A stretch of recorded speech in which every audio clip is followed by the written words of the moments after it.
Halo teman-teman, kami dari kelas 11 keperawatan G, kelompok 4 yang beranggotakan saya Nazria, saya Rizky Alfirania,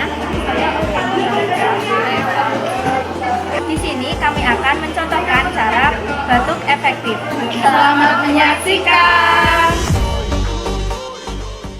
Jadi cara yang pertama untuk melakukan batuk efektif yaitu minum air hangat.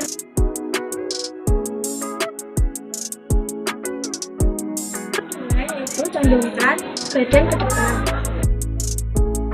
Selanjutnya, tarik nafas melalui hidung dan keluarkan melalui mulut sebanyak 4-5 kali.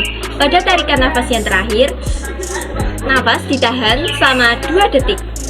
Selanjutnya, angkat bahu dan dada dilonggarkan, dilanjutkan dengan batuk secara spontan.